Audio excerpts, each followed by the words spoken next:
Global businesses who trade in the UK but pay comparatively little tax here have come in for some relatively strong criticism. You can't have missed the Google, Amazon, Starbucks stories. Most accept that to prevent this shifting of profits into low tax jurisdictions, and it's not just the UK where that goes on, requires a global effort, and the OECD and the G20 have made strides towards achieving that end, but it's going to be quite a long process.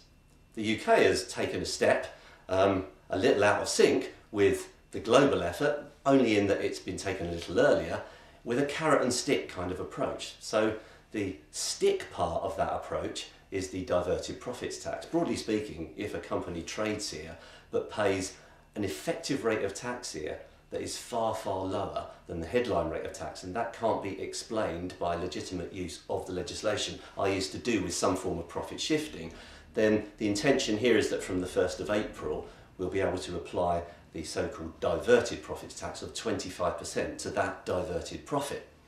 So some have said, have we done this at the right time? Should we really hold back on this because it's been imperfectly thought through? We should be more aligned with what's going to be done within the OECD and the G20. Now that's the representations that have been made, and we'll have to wait for the next budget to see whether that has some impact and perhaps causes the deferment of the implementation of the diverted profits tax. At the moment though, the intention is it will start from the 1st of April.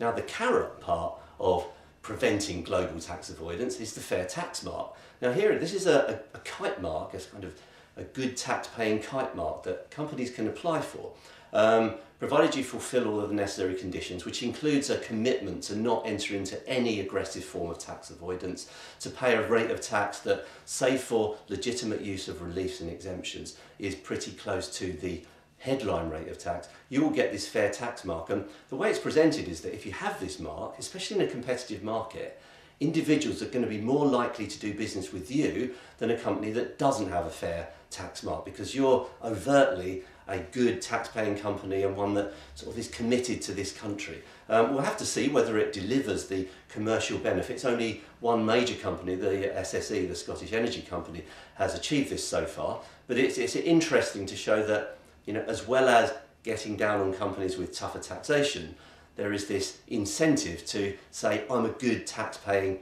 corporate citizen. It will be interesting to see how that plays out.